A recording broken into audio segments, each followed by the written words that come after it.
എനിക്ക് ഗുരുവായൂർ ശാന്തി കൊണ്ട് നഷ്ടപ്പെട്ട ഒരു കാര്യമാണ് ഗുരുവായൂരിനോടുള്ള ഭക്തി. ഗുരുവായൂരപ്പനെ ഇന്ന് തന്നെ 3 മണിക്ക് വിളിച്ചെണീപ്പിക്കേണ്ടി ഒറ്റയ്ക്ക് ഗുരുവായൂരപ്പനെ കിട്ടപ്പോ ഒന്നുള്ളതൊക്കെ തോന്നിയ സന്ദർഭങ്ങളുണ്ട്. ഈ നിമിഷം മുതൽ നീ ശശിയല്ല യശോദയാണ്. ഞാൻ മേശാന്തി ആയിട്ട് അവിടെ എനിക്ക് നറുക്ക് കിട്ടി ആദ്യം ചെന്നപ്പോ എന്റെ അമ്മ പറഞ്ഞത് ഈ നിമിഷം മുതൽ നീ ശശിയല്ല യശോദയാണ് എന്നാണ്. അതൊരു ചെറിയ ഉണ്ണിയാണ്.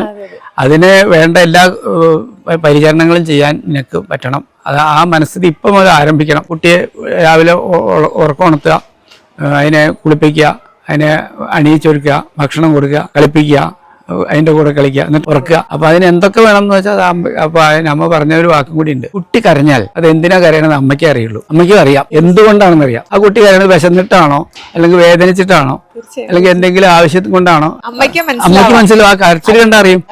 അതെ. അപ്പൊ ആ ഒരു മനോഭാവം ഉണ്ടാവണം എന്ന് അമ്മ എന്നെ പഠിപ്പിച്ചിട്ടുണ്ട്. അത് ഈ നിമിഷം വരെ എനിക്ക് ഗുരുവായൂർ ശാന്തി കൊണ്ട് നഷ്ടപ്പെട്ട ഒരു കാര്യമാണ് ഗുരുവായൂരിനോടുള്ള ഭക്തി. ഭക്തിയല്ല, എനിക്ക് മറിച്ച് വാത്സല്യായി. ഞാനിപ്പോഴും യശോദയാണ്.